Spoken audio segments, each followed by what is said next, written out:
Madam President. Senator from Nevada. Thank you, Madam President. I want to take a few moments to discuss an issue, a different issue, but one that's on everybody's mind, and that is the status of Obamacare.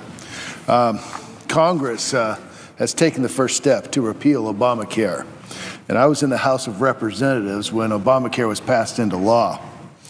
I opposed the law 5 times while I was in the House before it was passed, with 0 bipartisan, 0 Republican support, and was signed into the law by the President. I opposed Obamacare because I feared that this law would increase costs, make it harder for patients to see a doctor, increase taxes on the middle class, also increase taxes on seniors, and to hurt the economy. Over the last 7 years, Madam President, all of these fears have become a reality. A new Congress and a new administration have heard the people's response loud and clear, and that response is we must repeal Obamacare.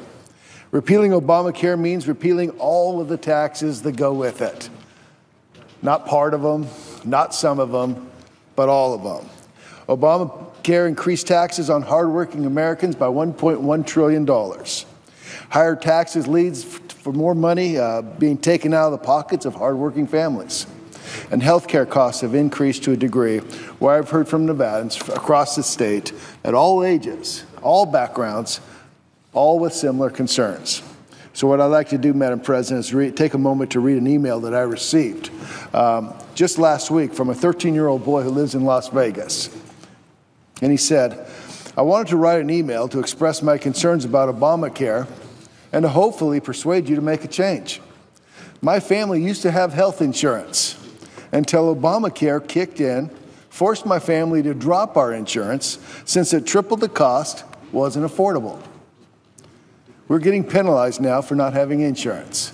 Think about that. Obamacare kicked their family off their insurance by tripling the costs, making it unaffordable, and then Obamacare penalizes that family for not having insurance. Going back to the young boy, he said, since then, we've had medical bills piling up.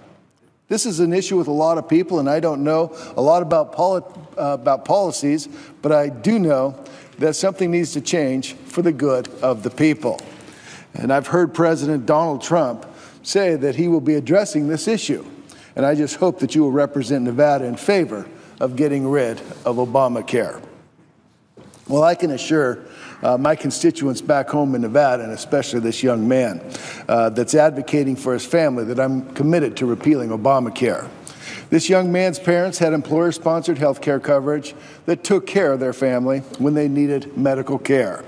And as a result of Obamacare, the costs were just too high to afford the health insurance they had. And one of the biggest drivers of cost increases on the middle class is the 40% excise tax on the employee benefits, health benefits, better known as the Cadillac tax. In Nevada, 1.3 million workers who have employer-sponsored health insurance plan will be hit by this Cadillac tax.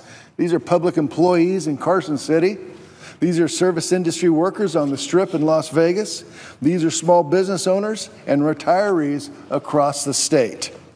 We're talking about reducing benefits, increased premiums, and higher deductibles.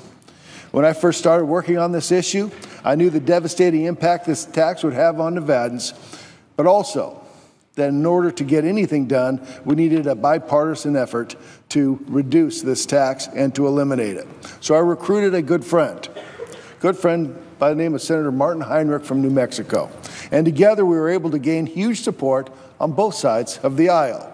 And during the highly partisan reconciliation debate in 2015, where Congress successfully delivered an Obamacare repeal bill to President Obama's desk, Senator Heinrich and I pushed our colleagues to include our legislation to fully repeal the Cadillac tax as an amendment. Our amendment passed with overwhelming bipartisan support by a vote of 90-10. And with this clearly and nearly unanimous vote, we were able to delay the Cadillac tax until 2020. So this Congress, Senator Heinrich and I, have reintroduced Senate Bill 58, the Middle Class Health Benefit Repeal Tax Act that fully repeals this bad tax. I hope that my Senate colleagues On the other side of the aisle, we'll join with Senator Heinrich on this bipartisan piece of legislation and on this issue to support our bill and get rid of this tax, this Cadillac tax, once and for all. And I know that my colleagues on the other side of the aisle will have a lot of differing opinions on the Affordable Care Act, but one thing we can agree on is that the Cadillac tax should be fully repealed. And now that we have passed an Obamacare repeal resolution, we'll move to the next phase of the repeal process. The budget we just passed included reconciliation instructions for the Senate Finance Committee and the Health Committee and the Help Committee to repeal Obamacare. We made a promise to repeal Obamacare, and now it's time to keep that promise. This includes my legislation to fully repeal the Cadillac tax. The goal of health reform should be to lower costs for those who already have health benefits and to expand access to those who do not currently have coverage. Obamacare did not achieve either of those two goals.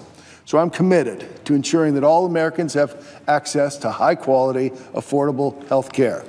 And we must start by repealing the Cadillac tax. I want to thank Senator Heinrich for his continued leadership on this issue. I want to thank him, and Senator Heinrich continues to put his constituents above politics, and I know that he shares my commitment to repeal this bad tax. I also want to thank Congressman Kelly, Congressman Courtney for their leadership on the House side. And I know that we're all eager to work together to get this bill to the finish line. Thank you, Madam President, and I yield to the senior senator from Texas.